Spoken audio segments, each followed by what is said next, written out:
Hello everyone. आज हम economics का जो टॉपिक डिस्कस करेंगे वो हमारा टॉपिक रहेगा टोटल कॉस्ट, यानी कुल लागत के बारे में आज आप इस वीडियो लेक्चर के अंदर डिस्कस करेंगे। तो आइए शुरू करते हैं। सबसे पहले हम ये जानते हैं कि लागत क्या होती है। किसी भी वस्तु का उत्पादन करने के लिए कोई भी जो प्रोड्यूसर होता है तो वो उसकी एक निश्चित मात्रा जब प्रोड्यूस करता है तो उसको जो है जो कुल व्यय करना पड़ता है उसे हम जो है लागत कहते हैं।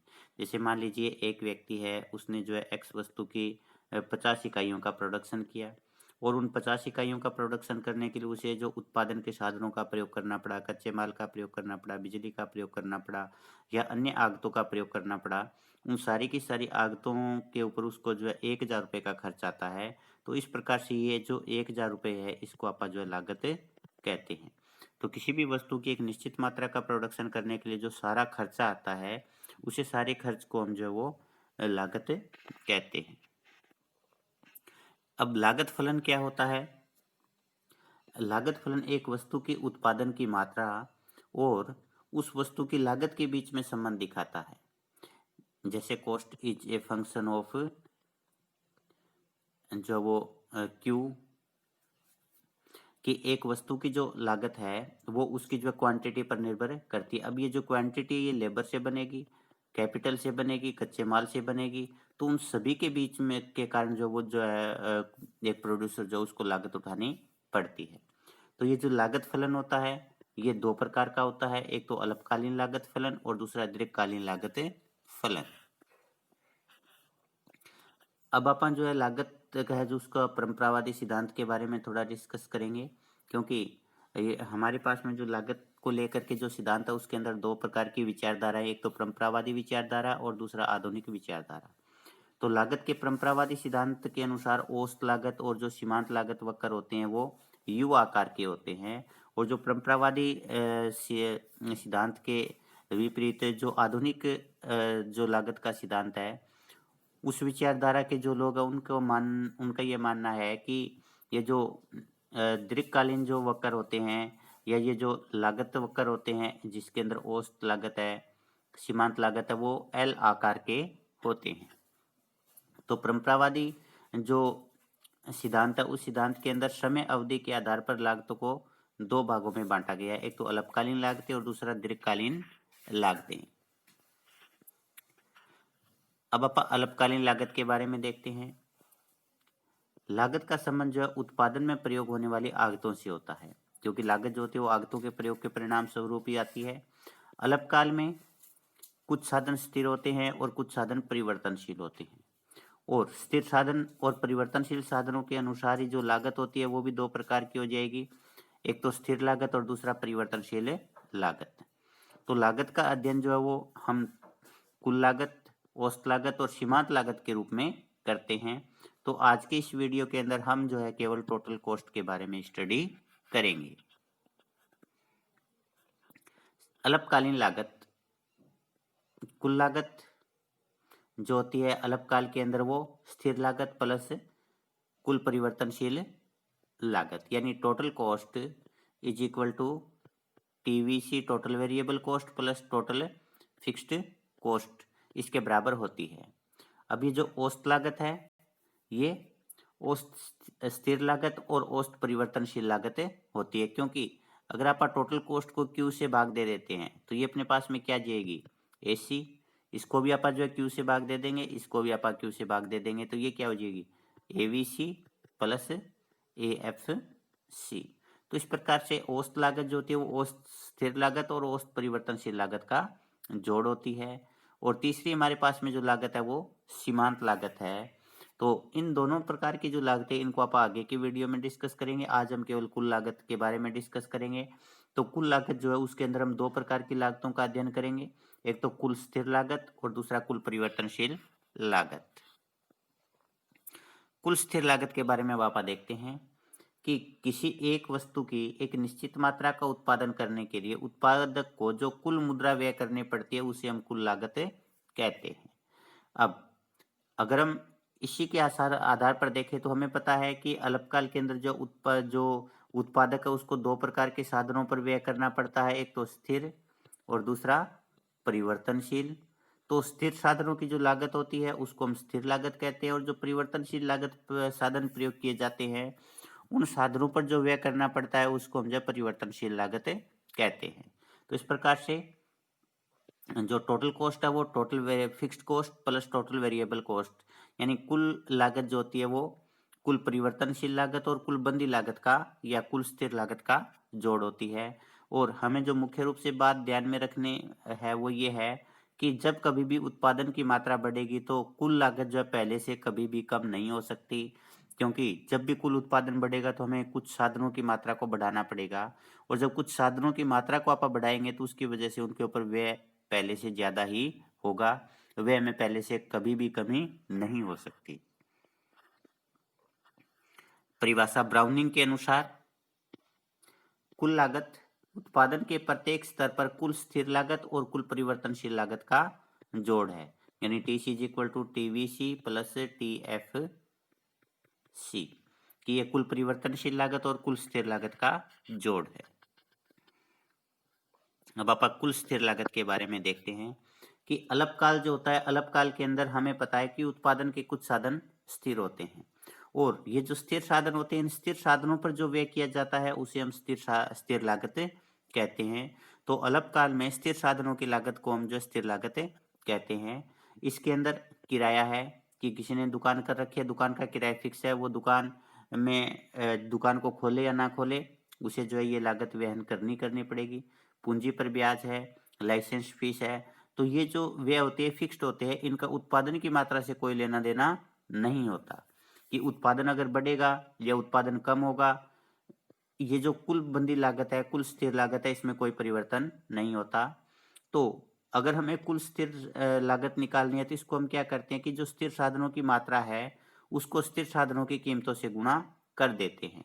जैसे किराया है, इसको हमने कितने साधनों को किराए पर लिया है और किस रेट पर लिया है, अगर हम उसकी मात्रा और कीमतों को गुणा कर देंगे तो स्थिर लागत आ गई। इसी प्रकार से पूंजी, लाइसेंस फीस, अन्य प्रकार के जो स्थिर साधन होते हैं उन सभी स्थिर साधनों की मात्रा को कीमतों से गुणा करके हम कुल स्थिर लागत निकाल सकते हैं। कुल स्थिर लागत जो होती है उसमें जो है उत्पादन की मात्रा में परिवर्तन करने पर भी कोई परिवर्तन नहीं आता।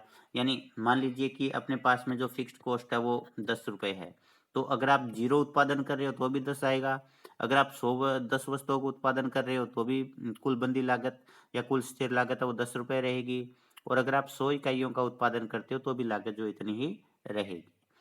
और ये जो कुल स्थिर लागत होती है इसको हम पूरक लागत, अप्रत्यक्ष लागत, ऊपरी लागत आदि के नामों से भी जानते हैं। इसको अपन टेबल के द्वारा देखते हैं। जैसे हमने यहाँ पर x वस्तु की उत्पादन की इकाइयाँ ली है और x वस्तु के ऊपर जो है टोटल जो फिक्स्ड कॉस्ट है उसको अपन इधर लिया है। जब हम x की 0 इकाई का उत्पादन करते हैं तो कुल स्थिर लागत 10 है। जैसे मान लीजिए हम कोई भी प्रोडक्शन नहीं कर रहे तो हमने जो मशीन किराए पर ले रखी है, जगह किराए पर ले रखी है, या हमने जिन कर्मचारियों को परमानेंटली रखा हुआ है उनको तो हमें पेमेंट करनी पड़ेगी, तो उनकी जो लागत आएगी वो जो स्थिर लागत होगी। जब हमने 1 इकाई का प्रोडक्शन किया तो भी कुल स्थिर लागत 10 है, 2 इकाइयों का प्रोडक्शन करने भी कुल स्थिर लागत में कोई परिवर्तन नहीं आता, 3 इकाइयों का प्रोडक्शन करने पर भी कुल स्थिर लागत 10 रुपये ही रहती है, 4 इकाइयों का प्रोडक्शन करने पर भी कुल 10 जो स्थिर लागत है वो 10 रुपये रहती है। इसी प्रकार से 5 और 6 इकाइयों का प्रोडक्शन करने पर भी कुल स्थिर लागत में कोई परिवर्तन नहीं आता। तो इस प्रकार से हम यहाँ पर देख रहे हैं कि कुल स्थिर लागत जो होता है उसका उत्पादन से कोई लेना देना नहीं होता। उत्पादन आप जितना मर्जी कीजिए, ये जो कुल स्थिर लागत है ये कांस्टेंट रहेगी।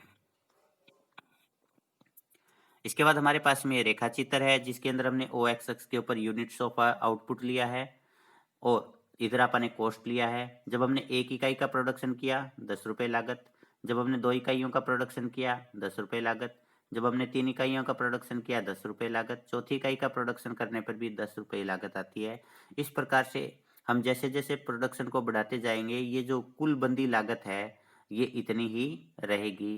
तो ये हमारे पास में ये जो TFC कर्व है जो ये दिखा रहा है कि उत्पादन की मात्रा चाहे कुछ भी हो कुल बंदी लागत में कोई परिवर्तन नहीं आता, और ऐसी अवस्था के अंदर ये जो कुल बंदी लागत वक्र है ये ओ एक्स के समानांतर है, और ओ एक्स के समानांतर होने का मतलब है कि उत्पादन की मात्रा में परिवर्तन होने पर भी कुल बंदी लागत में कोई परिवर्तन नहीं आता। इसके बाद है कुल परिवर्तनशील लागत।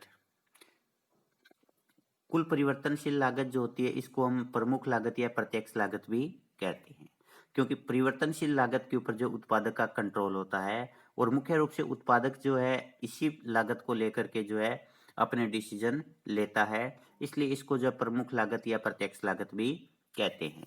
क्योंकि बंदी लागत है उसके ऊपर तो प्रोड्यूसर का कोई विशेष जो है कंट्रोल नहीं है, वो लागत तो उतनी रहेगी चाहे आप कितने प्रोडक्शन कीजिए। लेकिन परिवर्तनशील लागत जो है उसको जो है एक प्रोड्यूसर जो है वो अपने डिसीजन के माध्यम से जो वो चेंज कर सकता है। उत्पादन के कुछ साधन जो होते हैं परिवर्तनशील होते हैं और इन साधनों की जो लागत है या इन साधनों पर जो कुल व्यय किया जाता है उसे हम कुल परिवर्तनशील लागत कहते हैं। तो उत्पादन की प्रक्रिया के दौरान बहुत सारे परिवर्तनशील साधन होते हैं, जैसे कच्चा माल है। अगर आप प्रोडक्शन करोगे तो ये आपको कच्चे माल की जरूरत होगी, अगर आप प्रोडक्शन नहीं करोगे तो आपको कच्चे माल की जरूरत नहीं होगी।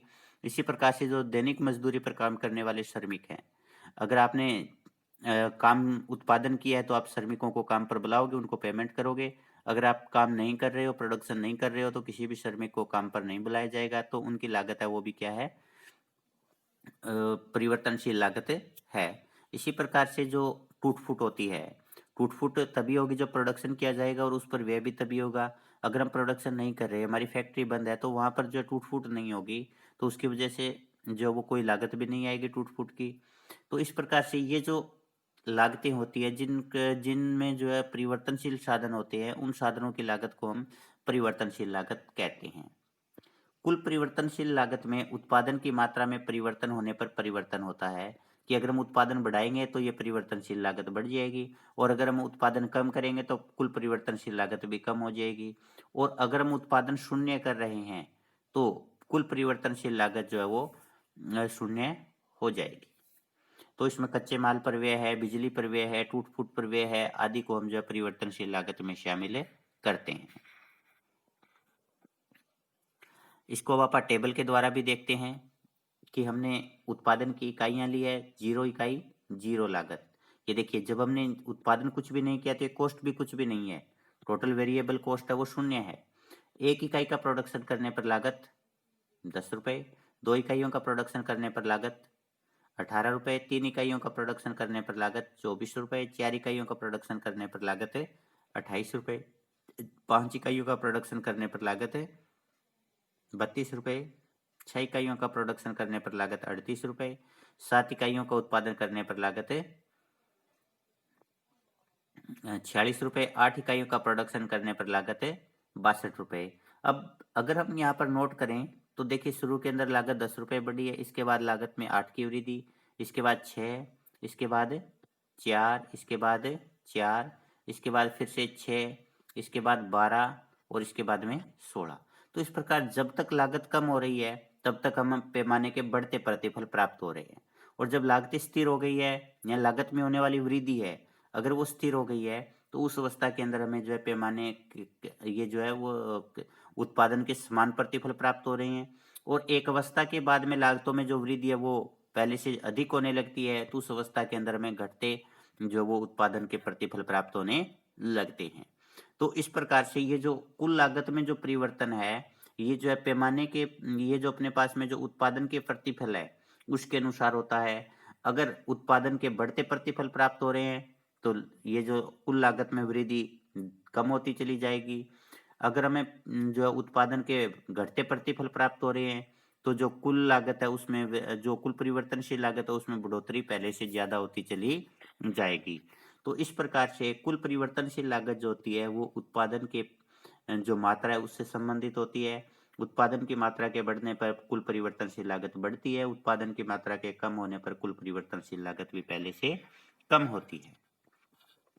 अब आप इसी चीज को जो है रेखा चित्र के माध्यम से देखते हैं कि जब 1 इकाई का प्रोडक्शन किया गया तो 10, 2 इकाइयों का प्रोडक्शन करने पर लागत जो 18, 3 इकाइयों का प्रोडक्शन करने के ऊपर जो लागत है वो 24, 4 इकाइयों का प्रोडक्शन करने पर लागत 28, 5 इकाइयों का प्रोडक्शन करने पर लागत 32, 6 इकाइयों का प्रोडक्शन करने पर लागत जो 38, 7 इकाइयों का प्रोडक्शन करने पर लागत 42, 8 इकाइयों का प्रोडक्शन करने पर लागत 62।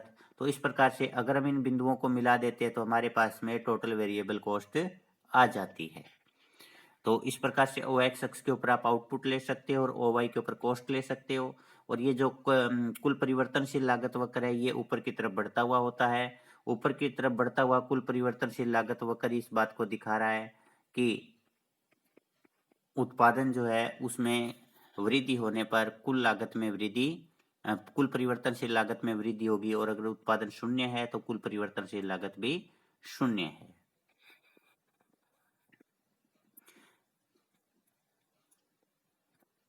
कुल लागत हमें पता है कि अल्पकाल के अंदर जो कुल लागत होती है स्थिर, और ये तो हमने पहले डिस्कस कर ही लिया। तो अब हम जो है कुल लागत को निकालते हैं। हमारे पास में अब दो प्रकार की लागतें आ गई, टोटल फिक्स कॉस्ट आ गई और टोटल वेरिएबल कॉस्ट भी आ गई। अगर आप इन दोनों को जोड़ लेते हैं तो हमारे पास में जो कुल लागत है आ जाएगी। तो ये हमारे पास में रेखा चित्र है जिसके अंदर हमने यहाँ पर उत्पादन की इकाइयां ली है जो कि 0 से लेकर के 8 तक है। कुल स्थिर लागत जैसा कि हमने पहले भी डिस्कस किया था कि उत्पादन के स्तर से इनका कोई लेना देना नहीं है, उत्पादन चाहे का स्तर चाहे कुछ भी हो इनमें कोई परिवर्तन नहीं होता। तो ये जो टोटल फिक्स कॉस्ट है ये हमारी 10 है। और कुल परिवर्तनशील लागत हमने पीछे ली थी, ये 0, दूसरी इकाई का प्रोडक्शन करने पर 10, तीसरी का 18, चौथी का 24, पांचवी का 28, छठी का 32, सातवीं का 38, आठवीं का 46 और नौवीं का 62। अब हमारे पास में जो टोटल कॉस्ट है, टोटल कॉस्ट किस किस का जोड़ है, TVC plus T F C. तो अगर आप इन दोनों का जोड़ कर लें तो हमारे पास में जो वो टोटल कॉस्ट आ जाएगी। तो 10 प्लस 0 10, यानी जब हम कोई भी इकाई का प्रोडक्शन नहीं कर रहे तो उस अवस्था के अंदर 10 लागत आती है। और 0 इकाई के प्रोडक्शन के लेवल के ऊपर जो कॉस्ट होती है हमेशा वो फिक्स कॉस्ट ही होती है और पूरी उत्पादन की प्रक्रिया के दौरान वही रहती है। तो 0 प्रोडक्शन 10 कुल लागत, एक इकाई का प्रोडक्शन करने पर कुल लागत 20, इस 20 में 10 फिक्स कॉस्ट है और 10 जो परिवर्तनशील लागत है। 3 इकाइयों का प्रोडक्शन करने पर कुल लागत 28, इसमें 18 परिवर्तनशील लागत है और 10 बंदी लागत है। 3 इकाइयों का प्रोडक्शन करने पर कुल लागत है वो 34, इसमें 24 जो वो परिवर्तनशील लागत है और 10 स्थिर लागत है। चौथी इकाई का प्रोडक्शन करने पर कुल लागत जो है 10 प्लस 28 38 हो जाती है, जिसमें से 28 परिवर्तनशील लागत है और 10 बंदी लागत है। पांचवी इकाई का प्रोडक्शन करने पर कुल लागत जो है 10 प्लस 32 यानी 42 हो जाती है, तो इसमें 32 जो परिवर्तनशील लागत है और 10 है वो बंदी लागत है।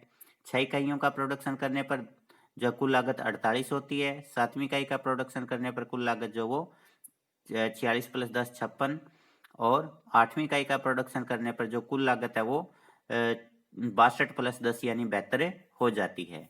तो इस प्रकार से हमने जो ये टेबल के द्वारा ये देखा कि भी किस प्रकार से हम जो है वो कुल बंदी लागत, कुल जो लागत है उसको निकाल सकते हैं। तो कुल लागत को निकालने के लिए हम जो है कुल स्थिर लागत और जो कुल परिवर्तनशील लागत है उसका जोड़ करते हैं। अब हम इसी चीज को रेखा चित्र के द्वारा देखते हैं। सबसे पहले हमारे पास में जो ये टोटल वेरिएबल कॉस्ट है जिसको अपने पीछे निकाल लिया था, और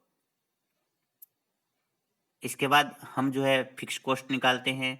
तो हमारे पास में जो फिक्स कॉस्ट करवाएगा वो ये है कि ये जो है बंदी लागत जो भी है, जैसे मान लीजिए हम ये लेते हैं कि बंदी लागत है वो 10 रुपये या 15 रुपये है, तो ये कर्व जो वो ओ एक्स के पैरेलल रहेगा।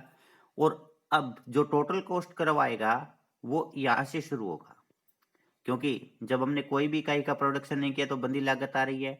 उसके बाद बंदी और परिवर्तनशील लागत के बीच में जो अंतर होता है वो कुल लागत और जो परिवर्तनशील लागत है उसके बीच में जो अंतर है वो बंदी लागत का अंतर है। तो हम एक ऐसा कर्व बनाएंगे जो इस परिवर्तनशील लागत के बिल्कुल समानांतर चलता जाए और उसके बीच में जो डिफरेंस रहे वो बंदी लागत का हो। तो इस प्रकार से हम जो एक इसके समानांतर एक कर्व बनाते हैं जो कि टोटल कॉस्ट कर्व होगा। तो ये हमारे पास में टोटल कॉस्ट कर्व है। इनके बीच में ये जो डिफरेंस है, क्योंकि हमें पता है कि टोटल कॉस्ट जो होती है वो टोटल कॉस्ट बराबर T F C plus TV C. तो टीवीसी और इस टीसी के बीच में जो डिफरेंस है वो टीएफसी का है।